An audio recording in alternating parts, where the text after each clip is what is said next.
2015년도를 시작하면서 하나님이 우리 교회와 또 저와 여러분을 향하여서 주신 말씀이 내 눈과 내 마음이 항상 이곳에 있으리라, 그런 약속의 말씀을 하나님 우리에게 주셨습니다.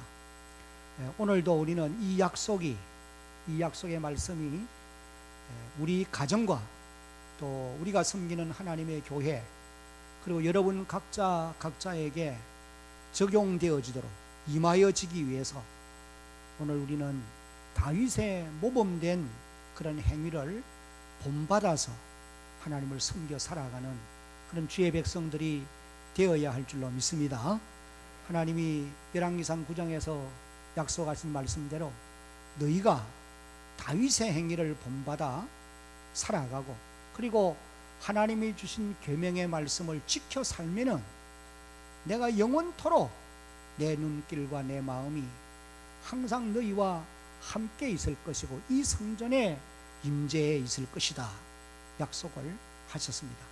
우리가 그동안 이 주일날 시간을 통해서 계속해서 다윗이 어떻게 하나님을 섬겨 살았는가, 이런 부분들을 살펴가는 가운데 있습니다.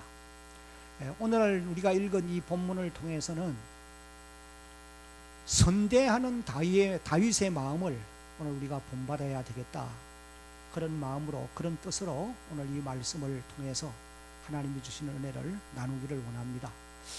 성경학자들이 다윗을 일컬어서 성경에 나오는 약 3천여 명의 사람들 가운데서 가장 예수님을 많이 닮은 사람이 다윗이다, 그렇게 이제 표현을 합니다. 물론 다윗의 잘못된 부분들도 성경에 많이 기록되어 나옵니다만은 흠이 없는 사람은 아무도 없습니다. 그런데 그 많은 사람들 가운데서 예수님을 가장 많이 닮은 예수님의 모형이 바로 다윗이다, 그렇게 말씀을 하고 계십니다.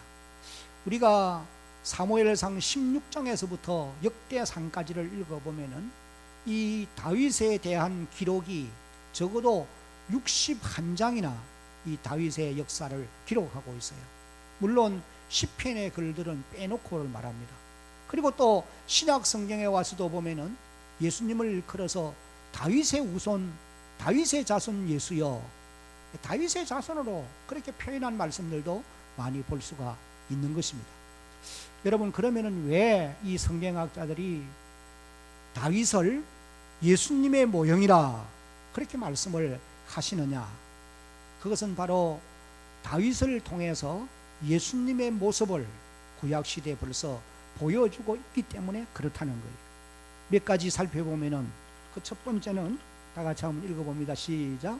다윗 왕이 통치하던 통일 왕국이 메시아가 통치하는 메시아 왕국의 그림자를 보여주는다는 의미에서 이 다윗은 예수님의 모형이다, 그렇게 말할 수가 있다는 거예요. 여러분, 우리가 이스라엘의 역사를 다야 알 수 없지만은도 이제 우리가 대충 들은 대로 알고 있는 것은 다윗이 이스라엘의 왕으로 통치하고 있을 때가 이스라엘 나라의 전성기였다라고 하는 것은 우리가 깨달을 수가 있는 것입니다. 물론 솔로몬 때까지 그 전성기가 이어졌습니다마는 가장 다윗이 통치할 때가 영토가 확장되어 있었고 또 그 땅에 풍요가 있고 평화가 넘치는 범사의 형통의 길로 갔던 이런 아름다운 모습을 우리가 보게 됩니다.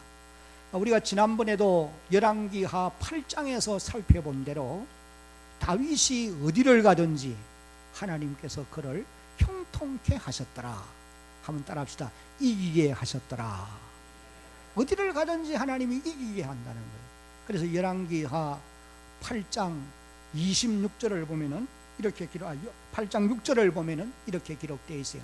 다윗이 다메섹 아람의 수비대를 두매 아람 사람이 다윗의 종이 되어 조공을 바치니라. 다윗이 어디로 가든지 여호와께서 어떻게 하셨다고요? 이기게 하시니라. 그 계속되는 14절에 가서도 보면은 여호와께서 다윗을 어디로 가든지 이기게 하셨더라, 그렇게 기록한 것을 봅니다. 그뿐만 아니고 사무엘하를 계속해서 8장 15절을 읽어보면은 다윗 왕은 권력을 가진 그런 왕이었지만은도 이것을 남용하는 것이 아니고 자기 백성들에게 공의와 정의를 실현하는 그런 왕이었다, 그렇게 이제 기록을 하고 있습니다. 다윗이 온 이스라엘을 다스려 모든 백성에게 정의와 공의를 행할세, 그렇게 이제 기록을 합니다. 그러므로 다윗이 통치하던 통일 왕국 시대에는 모든 이스라엘 백성들이 풍요와 그리고 평화로움을 누리면서 살아가는 그와 같은 백성들이 될 수가 있었던 것입니다. 그래서 지금도 유대인들은 다윗이 통치하는 그런 나라가 이루어지기를 꿈꾸고 살아가고 있다는 것을 우리가 알 수 있습니다. 여러분, 이런 다윗이 통치하는 통일왕국은 장차 메시아가 오셔서 통치하게 될 하나님 나라의 모형이라는 거예요. 메시아가 이 땅에 와서 통치할 메시아 왕국이 어떤 나라가 될 것이냐, 다윗이 통치하던 그와 같은 풍요와 평화로움이 있는 그런 나라가 될 것이다. 선지자 이사야는 이런 나라에 대해서 여러 곳에서 예언을 합니다마는 특별히 이사야 11장 6절로 9절에 보면은 이렇게 예언을 하고 있습니다.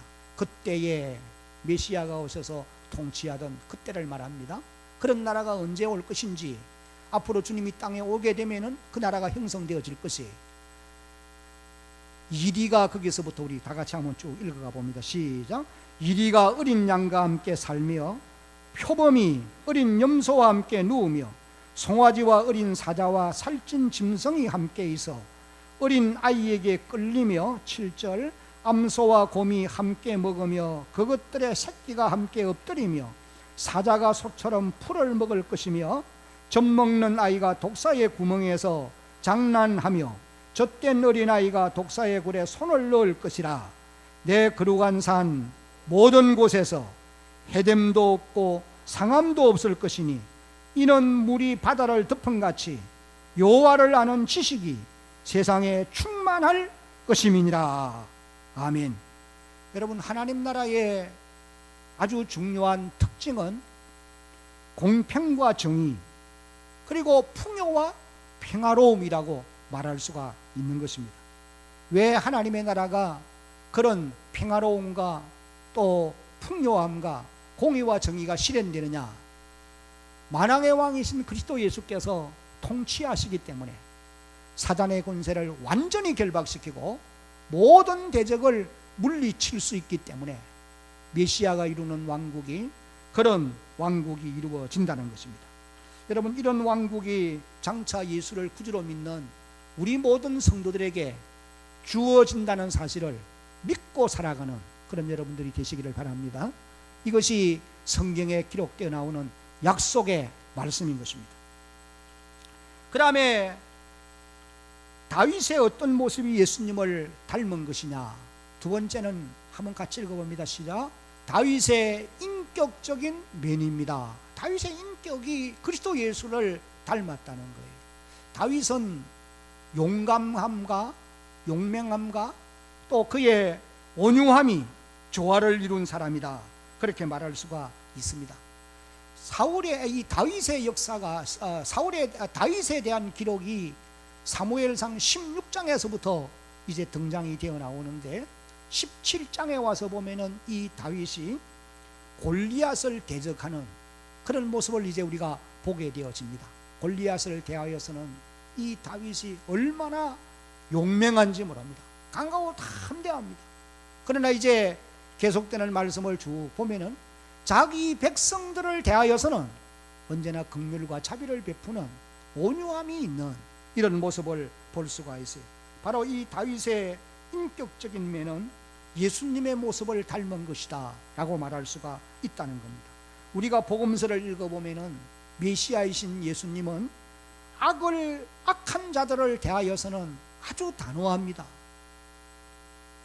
아주 강하게 말씀을 하세요. 그러나 연약한 자들을 대하여서는 긍휼과 자비를 베푸시는 강함과 온유함이 조화를 이루어 있는 이런 모습을 우리가 보게 됩니다. 여러분, 오늘 우리 성도들도 이 다윗의 강함과 온유함을 이제 본받아 살아갈 수 있는 그런 주의 백성들이 되어야 한다는 것입니다. 악한 자들을 대하여서는 강하고 담대하게, 그리고 또 연약한 사람들을 대하여서는 긍휼과 자비를 베푸는 이런 조화를 이루는 이런 모습이 우리의 인격으로 나타나야 한다라는 것을 깨닫게 하는 것입니다. 그 다음에 다윗의 또 어떤 모습이 주님을 닮았느냐? 세 번째는 다윗이 하나님의 마음에 맞는 사람이라고 하는 것이 주님을 닮은 것이라고 성경학자들은 가르치고 있습니다.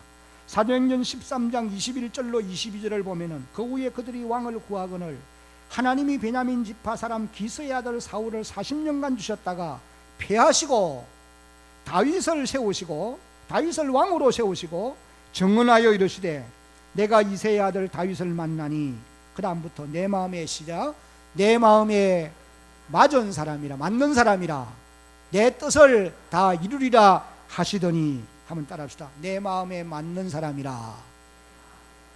이 말은 다윗의 삶 전체가 하나님의 마음에 꼭 든다는 거예요.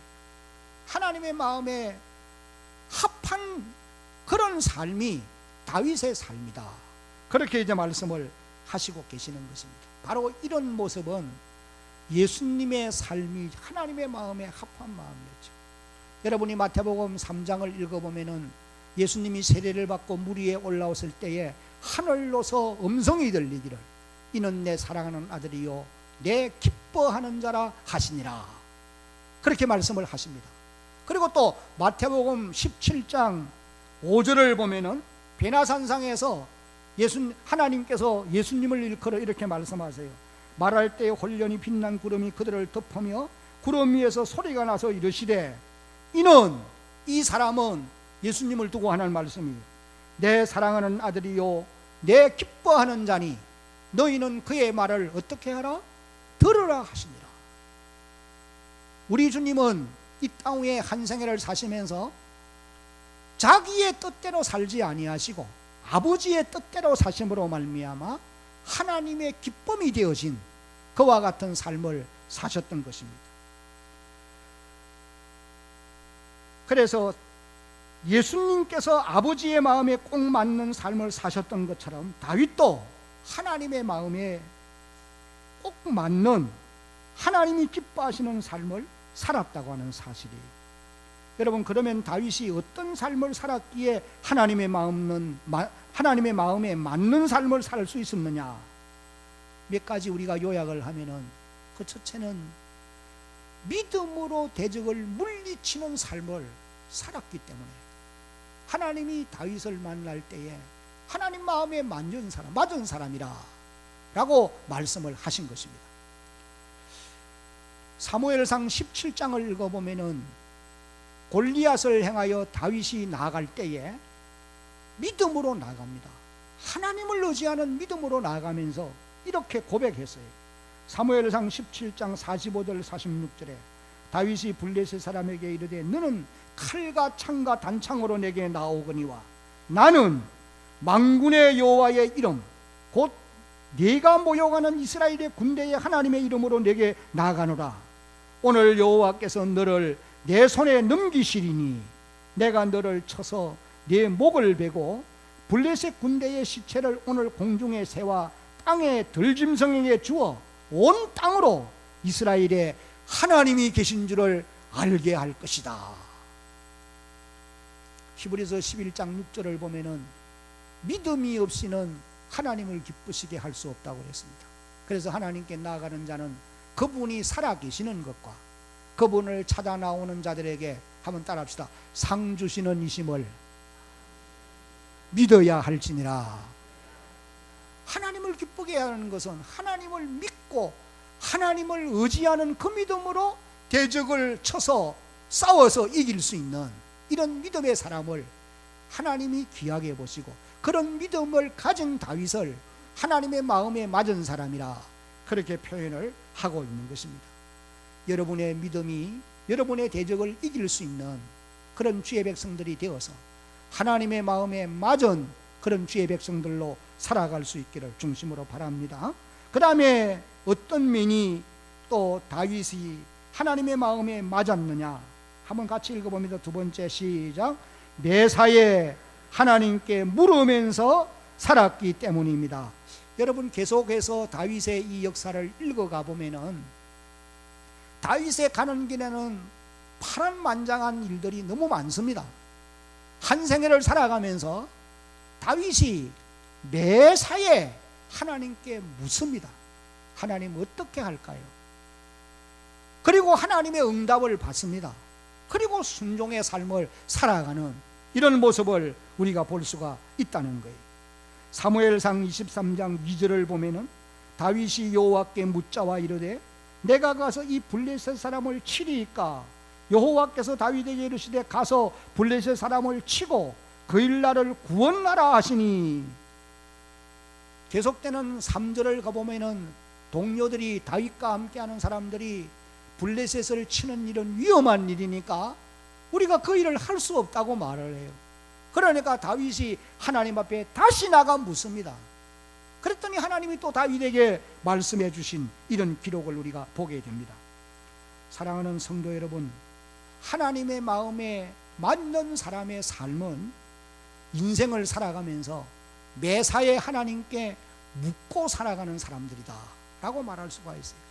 여러분, 오늘 저와 여러분들은 내 마음대로 행동하고 내 마음대로 살 때가 참 많습니다. 무슨 일을 하든지 내가 이렇게 하면 되겠다, 내 생각대로 먼저 하는 거예요. 그러나 다윗은 매사에 하나님 어떻게 할까요? 물은 다음에, 그리고 하나님의 말씀을 듣고 음성을 듣고 그리고 그 말씀에 순종하는 이런 삶을 살았기에 하나님의 마음에 맞는 사람이다, 그렇게 이제 표현을 하고 있는 것입니다. 나는 오늘 이 말씀을 듣는 저와 여러분 모두가 남은 세월을 살아가면서 매사에 하나님께 물어서 하나님의 응답을 받고 그리고 순종의 삶을 살아갈 수 있는 그런 주의 백성들이 되기를 예수님의 이름으로 축복합니다. 어떤 분들은 나는 물어도 대답하지 않습니다, 하나님 대답하지 않던데요, 그렇게 말할 사람이 계실는지 몰라요. 오랫동안 계속해서 물으세요. 반드시 하나님은 들으시고 길을 지으신 네가 어떻게 듣지 아니하시겠느냐, 하나님 들으세요. 그리고 다윗에게 말씀해 주시듯이 오늘 우리에게도 말씀해 주실 줄로 여러분 믿으시기 바랍니다. 하나님이 제일 싫어하는 일이 뭐냐? 우리 마음대로 하는 거예요. 하나님이 사울을 패하셨는데 왜 사울을 패하시느냐? 사울을 패하신 여러 가지 이유가 있습니다만은 그 중에 중요한 것 하나가 무엇이냐 하면은 사울이 하나님께 묻지 아니하더라는 거예요. 역대상 10장 14절 한번 이 말씀 같이 읽어봅니다. 사울이 여호와께 시작. 여호와께 묻지 아니하였으므로 여호와께서 그를 죽이시고 그 나라를 이새의 아들 다윗에게 넘겨주셨더라. 이 사울 왕이 위급한 상황을 만날 때에 신접한 여인을 찾아가 묻기는 했는데 하나님께 나가 묻지를 않아요. 그러니까 하나님이 그를 죽이시고 그 나라를 이새의 아들 다윗에게 넘겨주셨다라고 말씀을 하고 있습니다. 오늘 이 말씀을 듣는 우리 모든 성도들은 매사의 다윗처럼 하나님께 묻고 그리고 하나님의 응답을 받고 그리고 그 응답을 따라서 살아갈 수 있는 하나님의 자녀들이 되어야 할 줄로 믿습니다. 특별히 오늘 우리가 읽은 이 본문을 통해서 보면은 또 한 가지 다윗이 하나님의 마음에 드는 이런 삶을 사는 모습을 보여주고 있다는 것입니다. 그런 삶이 어떤 삶이냐? 선대하는 다윗의 마음을 우리에게 보여주고 있는 것입니다. 다윗이 자기와 함께한 사람들이 엔게디 항무지에 이르러 있을 때에 사울이 블레셋을 대항하여 싸우다가 돌아와서는 다윗이 엔게디 항무지에 머물러 있다는 말을 듣고 3,000명의 군대를 거느리고 다윗을 잡으러 올라온 것입니다. 이 사실을 알고 다윗이 자기의 사람들과 더불어 엔게디에 있는 동굴에 숨어들었는데 사울이 엔게디 항무지에 올라와서 다윗을 찾다가 용변을 보기 위해서 그 굴로 들어온 거예요.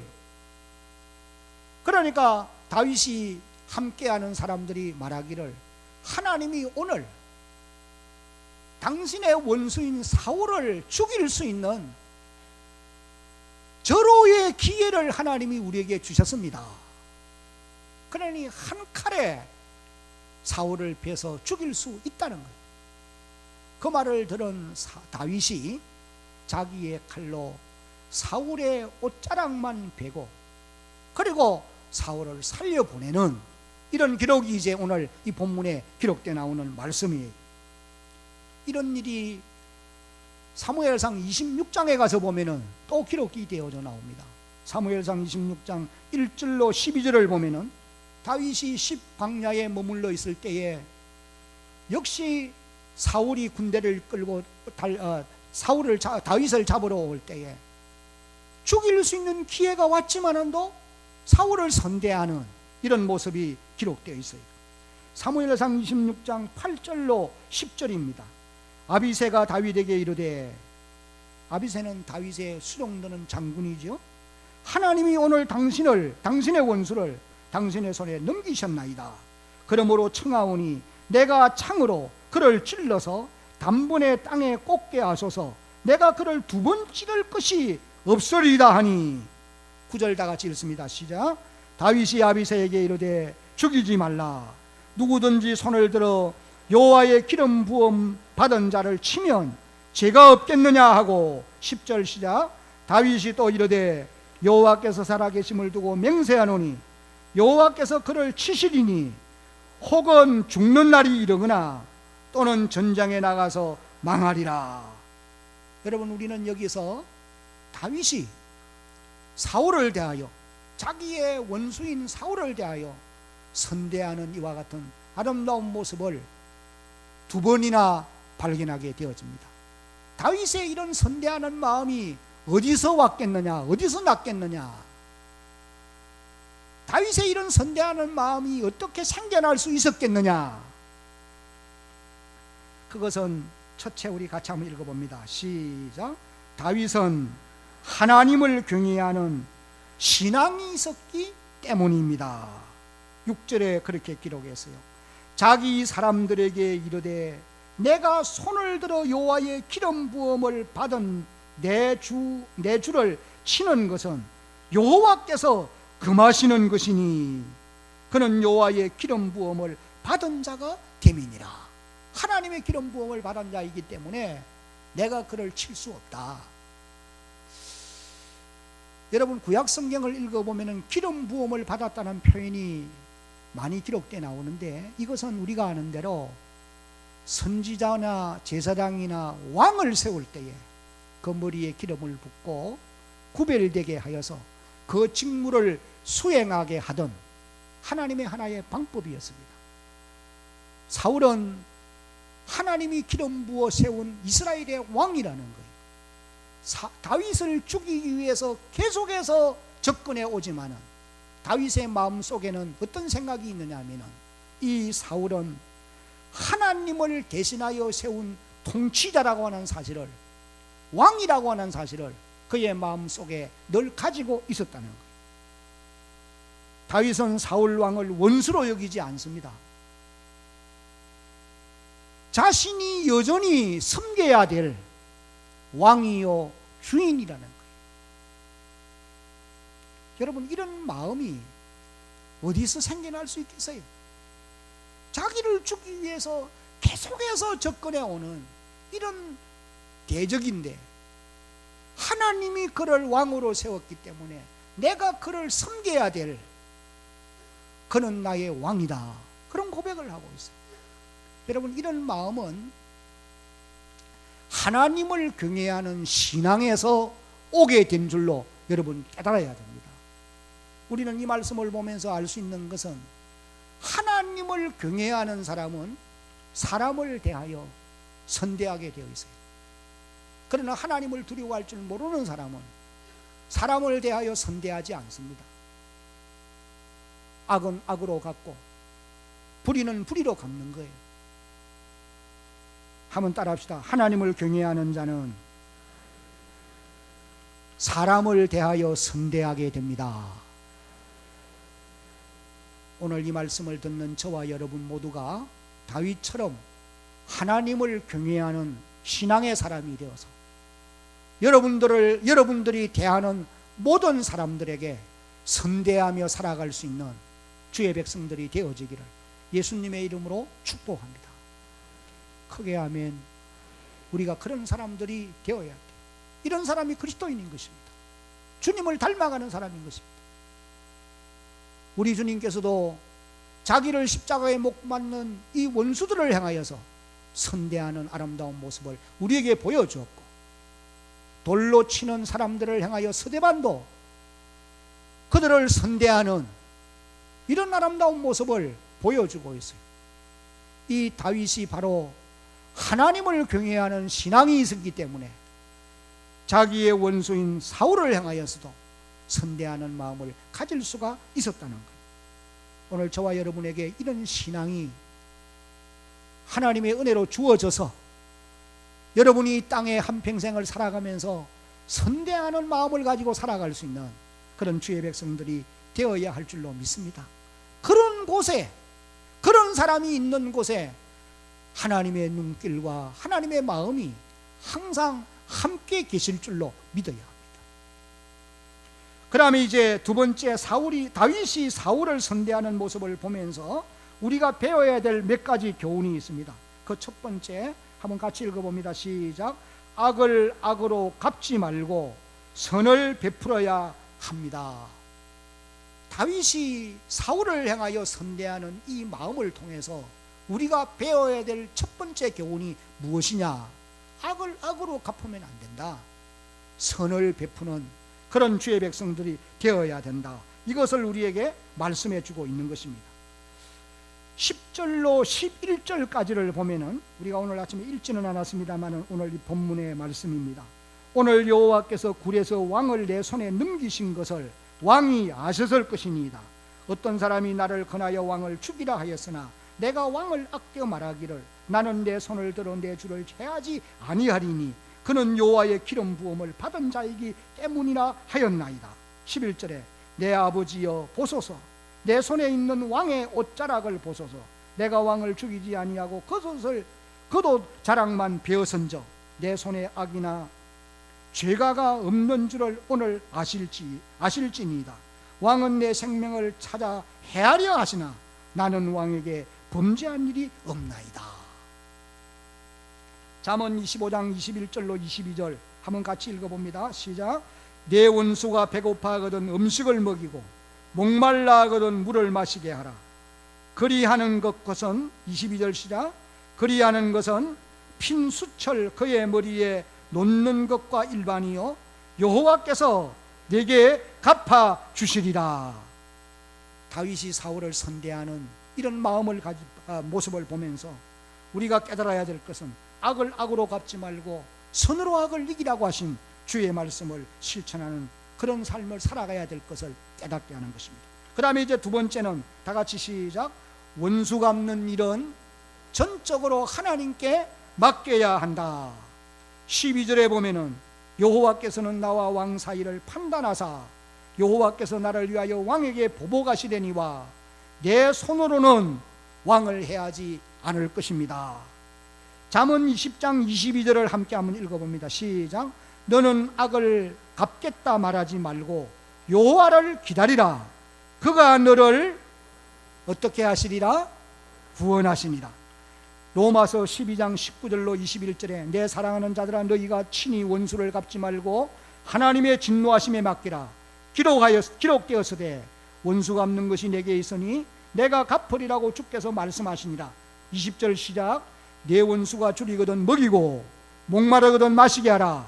그리함으로 내가 숯불을 그 머리에 쌓아 놓으리라. 21절 악에게 지지 말고 손으로 악을 이기라. 그 다음에 마지막 한 가지는 다 같이 시작. 원수가 자기의 잘못을 깨닫고 회개하도록 만들어야 합니다. 다윗이 사울을 향하여 선대하는 이와 같은 마음은 바로 원수가 자기의 잘못을 깨닫고 회개하도록 만들기 위함이라는 거예요. 13절로 15절까지를 읽어보면은 사울을 향한 다윗의 간곡한 그런 부탁의 말씀이 여기 기록되어 나와요. 옛 속담에 말하기를 악은 악인에게서 난다 하였으니 내 손이 왕을 해하지 아니하리이다. 이스라엘 왕이 누구를 따라 나왔으며 누구의 뒤를 쫓고 있습니까? 죽은 개나 벼룩을 쫓음이니이다. 다윗이 자기를 비유적으로 표현하기를 나같이 천박한 자를 왜 그렇게 존귀한 왕이 그렇게 쫓고 있습니까? 쫓을 가치가 없다는 거예요. 15절에 그런즉 여호와께서 재판장이 되어 나와 왕 사이에 심판하사 나의 사정을 살펴 억울함을 풀어주시고 나를 왕의 손에서 건지시기를 원합니다. 다윗의 간곡한 이와 같은 호소를 들은 사울은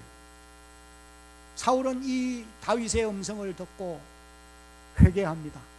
자기의 잘못을 깨달아요. 이것이 이제 오늘 24장 16절로 20절까지 마지막 부분에 기록되어 나오는 말씀인 것입니다. 여러분 이 말씀을 한번 같이 읽어봅니다. 16절 다윗이 사울에게 시작. 다윗이 사울에게 이같이 말하기를 마침에 사울이 이르되 내 아들 다윗아 이것이 내 목소리냐 하고 소리를 높여 울며 17절 시작. 다윗에게 이르되 나는 너를 학대하되 너는 나를 선대하니 너는 나보다 어렵도다. 18절 네가 나 선대한 것을 오늘 나타냈나니 여호와께서 나를 내 손에 넘기셨으나 네가 나를 죽이지 아니하도다 하였도다. 19절 시작. 사람이 그의 원수를 만나면 그를 평안히 가게 하겠느냐? 네가 오늘 내게 행한 일로 말미암아 여호와께서 네게 선으로 갚으시기를 원하노라. 그러면서 사울이 자기의 잘못을 깨닫고 그리고 이제 22절을 보면은 다윗이 사울에게 맹세하며 사울은 집으로 돌아가고 다윗과 그의 사람들은 요새로 올라가니라. 그렇게 이제 오늘 이 본문이 마무리되어 있는 것을 볼 수 있습니다. 사랑하는 성도 여러분, 다윗은 자기를 힘들게 하는 이 사울을 대하여서 선대하는 마음을 가지고 살았던 사람. 어떻게 그런 마음을 가질 수 있었느냐? 하나님을 경외하는 신앙에서 그런 마음을 가질 수가 있었던 거예요. 여러분 지어먹는 마음 가지고는 안 됩니다. 결심만 가지고도 안 됩니다.